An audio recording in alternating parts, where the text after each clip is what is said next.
Olá, estudantes da segunda série, tudo bem com você? Espero que sim. Eu sou a professora Ana Carolina e vamos para mais uma aula de biologia. O tema de hoje é sistema reprodutor dos mamíferos, a primeira parte. Vamos lá? Quais são os objetivos dessa aula, então, né? Compreender a importância do sistema reprodutor em mamíferos com ênfase na espécie humana. Conhecer algumas peculiaridades do sistema reprodutor dos mamíferos monotremados e marsupiais. Para quem não lembra, monotremados são os únicos mamíferos que botam ovos, né? Os marsupiais são aqueles que têm aquela bolsa que o filhotinho termina de se desenvolver ali, ele nasce ainda no formato de embrião e ele termina de se desenvolver ali dentro da bolsa, ok? Bom, e vamos começar com uma reportagem. Covid-19 pode causar aumento na infertilidade masculina. Temos visto cada vez mais alterações prolongadas na qualidade do sêmen e dos hormônios de pacientes que tiveram Covid-19, mesmo naqueles que apresentaram quadro leve ou assintomático, diz Halak, a agência FAPESP.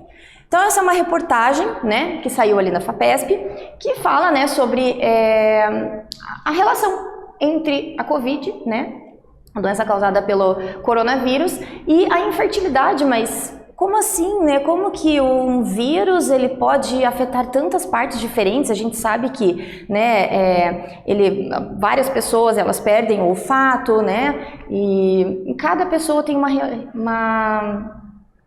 reação diferente ao vírus, não é mesmo? Então, está relacionada sim à infertilidade, causa alterações hormonais em algumas pessoas, né? E é isso, então a gente tem que continuar se cuidando, continuar usando máscara, não é mesmo? A vacinação é importante para que a gente possa evitar que novas coisas aconteçam dessa forma, ok? E vamos para o questionamento, né? Você já aprendeu então sobre a reprodução humana em anos anteriores e viu que os animais possuem comportamentos diferentes dependendo do seu nicho e habitats. Será que todos os animais reproduzem da mesma forma que nós?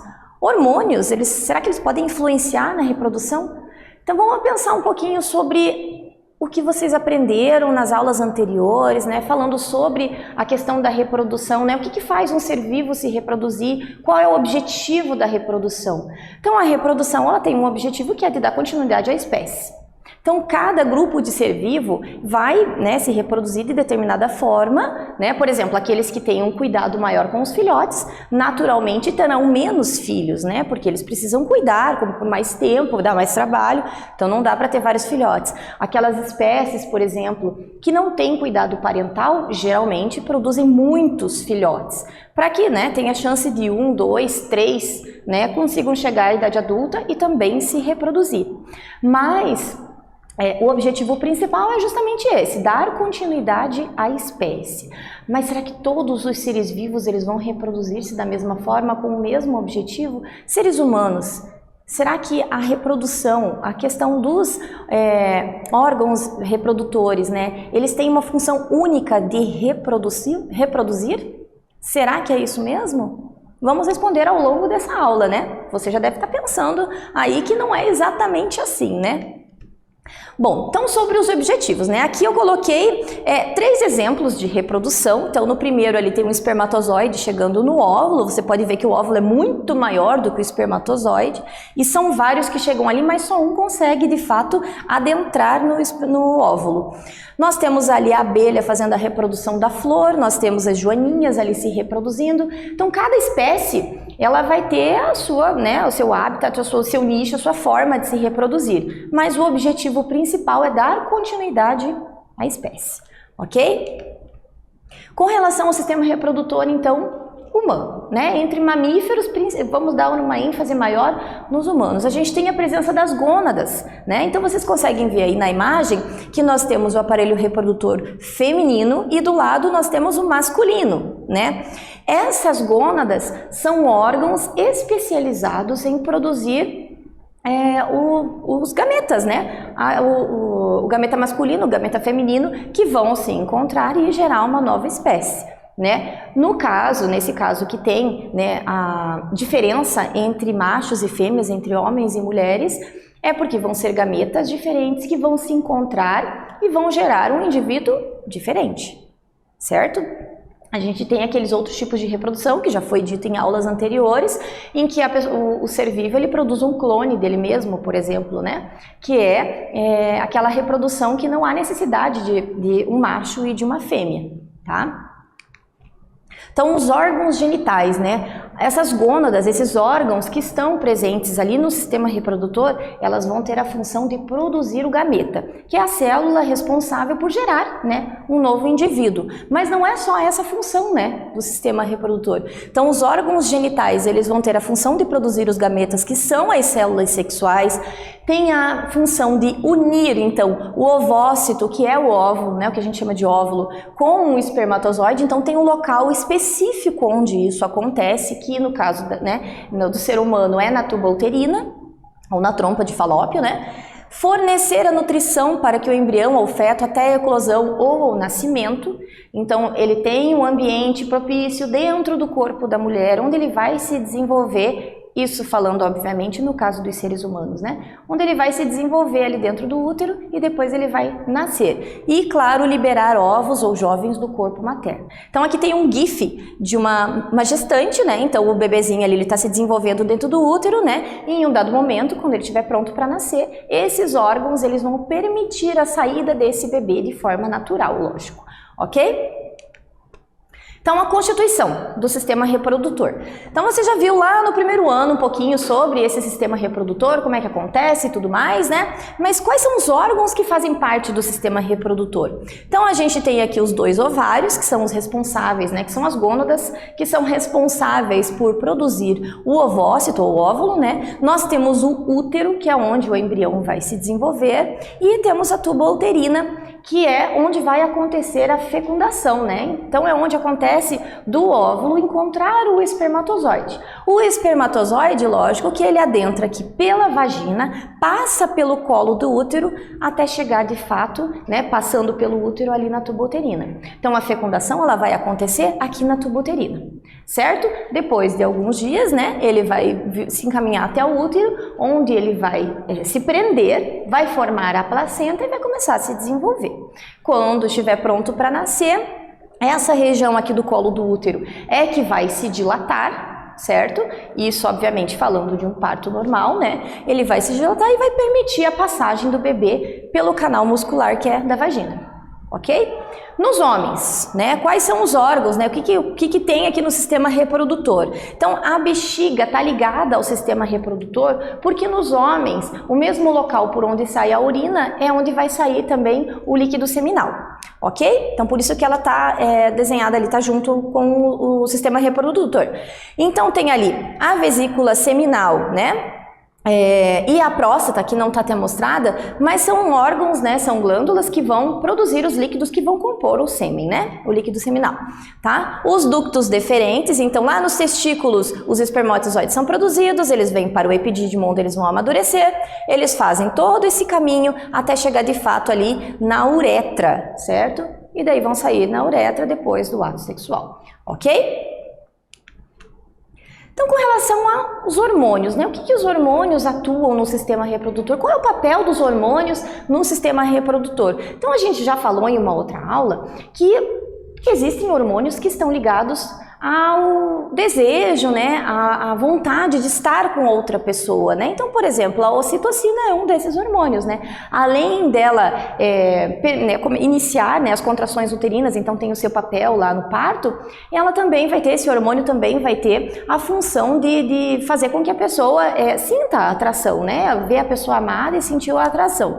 Então, sim, os hormônios têm tudo a ver. Além disso, para produzir esses gametas, né, o óvulo, o espermatozoide, existe toda a ação hormonal, tanto dentro do corpo da mulher, né, no caso da produção dos óvulos, quanto no corpo dos homens, né? O corpo é uma máquina de produzir perfeita, né, que sabe qual é o momento correto de produzir esses gametas, ok? Então, os hormônios, eles vão facilitar, né, esse comportamento sexual, o cuidado parental, preparam os ductos reprodutores para receber os gametas e também vão sustentar o zigoto. O zigoto é a união, né, entre o óvulo e o espermatozoide. Então, os hormônios, eles não estão presentes somente entre humanos. Outras espécies também vão ter. Essas espécies que têm o cuidado parental, que cuidam dos seus filhotes por um determinado tempo, eles vão ter a ação dos hormônios ali, sim, né, que vão fazer com que tenha uma espécie de afeto, né, pelo filhote, para que ele cuide, ok? E depois de um tempo, no caso das mulheres, por exemplo, tem toda aquela questão de diminuir a quantidade de hormônios que são produzidos, né? Que é quando a mulher entra na menopausa, que daí os gametas param de ser produzidos, né? E daí, obviamente, que vai afetar o corpo por um tempo, até que de fato, é como se fosse uma segunda adolescência, né? Até que de fato volte e consiga organizar e acertar a quantidade de hormônios necessários a partir de agora, né? E vamos para a primeira atividade. Você já deve ter ouvido falar que a mulher passa por um momento na vida em que ocorre a suspensão definitiva da menstruação, que é denominada menopausa, que eu acabei de comentar. A partir deste momento, os ovários param de produzir os hormônios do ciclo menstrual, que seria o estrogênio e a progesterona. E com os homens, será que acontece algo semelhante? Pesquise, registre suas descobertas, pensa um pouquinho e eu já volto com algumas sugestões.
E aí, conseguiu descobrir alguma coisa? Pesquisou? Será que existe algo similar à menopausa com os homens?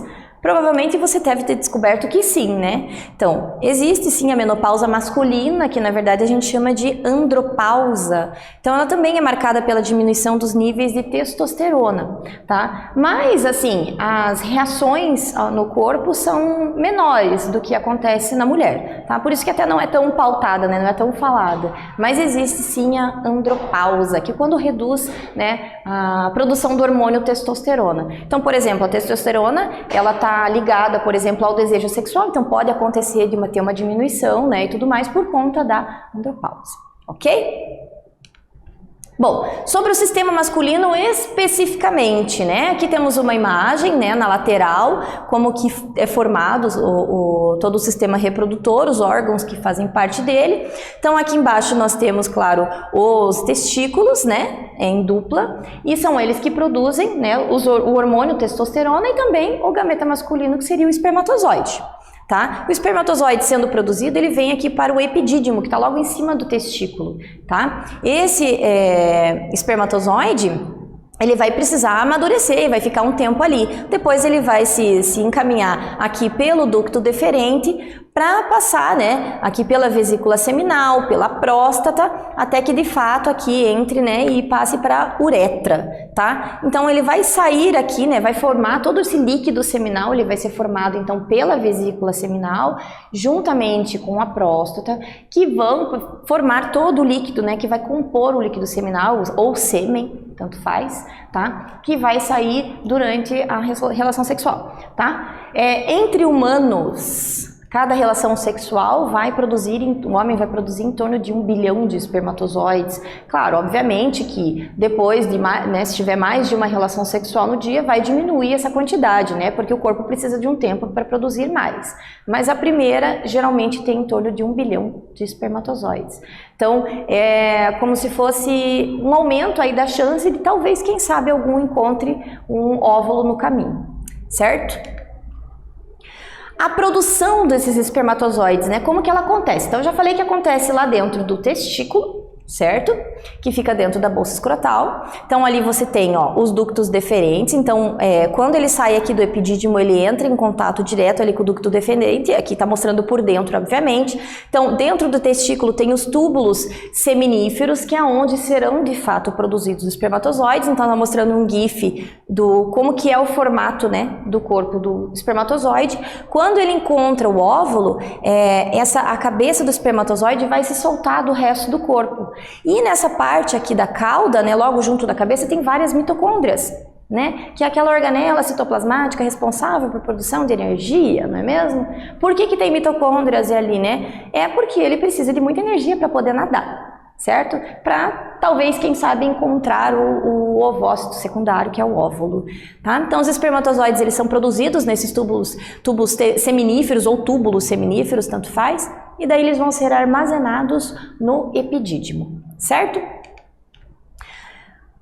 As glândulas seminais e a próstata, elas vão produzir então esse fluido que vai proteger e nutrir os espermatozoides, certo? Então ele vai passar por um caminho único, né, que é esse túbulo deferente, tá? O ducto deferente, e que vai entrar em contato direto ali com a uretra, tá? Então a vesícula seminal ali e a próstata, que vão ajudar a produzir esse líquido que vai nutrir e vai manter ali os espermatozoides, que vai compor o sêmen.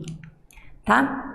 Agora, como que acontece, né, lá nos monotremados, nos marsupiais, será que o sistema reprodutor é igual?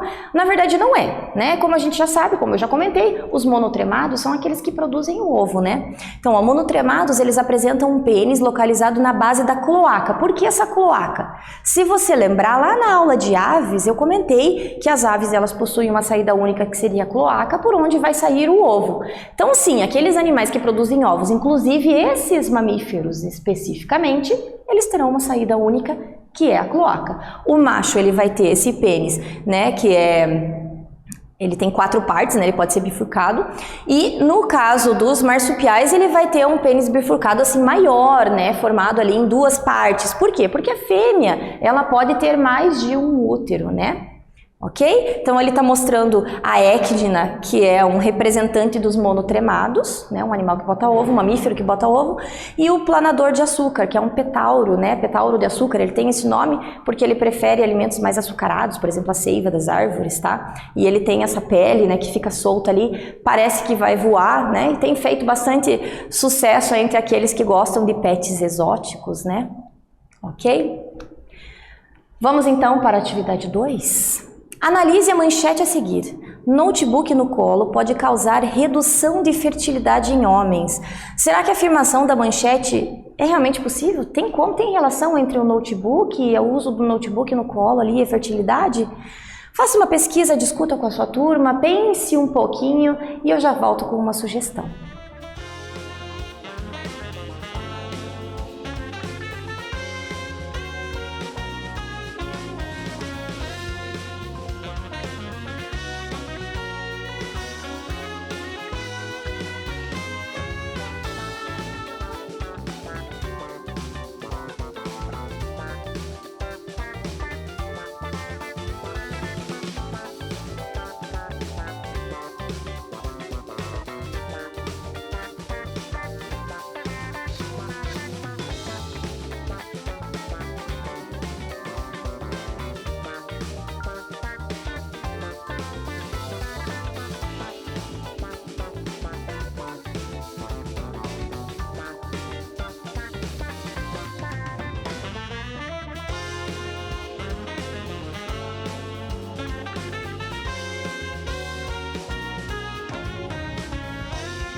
E aí, conseguiu descobrir?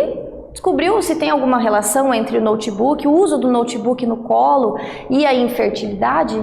Provavelmente sim, né? Você deve ter descoberto, né? Porque o calor que é gerado ali pela bateria, ele pode causar alteração tanto na produção, quanto pode diminuir, né, a quantidade de espermatozoides viáveis. Tá? Então daquele 1 bilhão de espermatozoides que eu falei que são produzidos, nem todos eles estão 100%, né, prontos, digamos assim. Alguns podem apresentar algum tipo de problema e tudo mais, até na mobilidade. Então quanto menos espermatozoides ou espermatozoides mais lentos, maior a dificuldade na reprodução, ok? Então o uso do notebook direto no colo, ele esquenta demais a região e vai atrapalhar sim na produção dos espermatozoides. Ok? Então é por isso que tem aquelas mesinhas próprias para isso e tudo mais. Então falamos do sistema reprodutor masculino, falamos dos animais, como é que acontece, né? Como que é de fato ali o sistema reprodutor desses animais, né? Dos monotremados e dos marsupiais. Vamos falar do feminino. No feminino, como eu já comentei, né? Ele vai produzir o gameta, né? O óvulo, o ovócito, vai oferecer o local para o desenvolvimento do embrião, né? Vai permitir a saída do embrião e tudo, do feto e tudo mais, né? Então ele é formado ali pela vagina, por onde vai entrar o espermatozoide, o útero, que é onde o zigoto ele vai se prender, né? Ali quando ele está pronto, né? Formou ali a união entre o óvulo e o espermatozoide, ele vai crescer, vai se desenvolver, vai se prender ali dentro do útero, onde ele vai continuar o seu desenvolvimento até de fato ser de fato um feto. Tá? Aqui a tuba uterina é onde acontece a fecundação, onde o óvulo de fato encontra o espermatozoide, e os ovários, onde os óvulos eles são produzidos, além dos hormônios estrógeno e progesterona que estão ligados, né, a todo o ciclo menstrual da mulher, ok? Então aqui os ovários, né, ó, como que o óvulo ele está produzido, como vocês já devem lembrar, que algum professor já deve ter comentado com você, as mulheres elas produzem os ovócitos ainda quando estão na barriga da mãe. Então quando entra na puberdade é quando esses ovócitos, esses óvulos, eles começam a amadurecer. Então ao longo do mês, uma vez por mês ela vai amadurecer um ovócito, certo? Então aqui é a fase de amadurecimento do ovócito até que ele se desprende ali do ovário. Então isso vai acontecer em torno de uma vez por mês.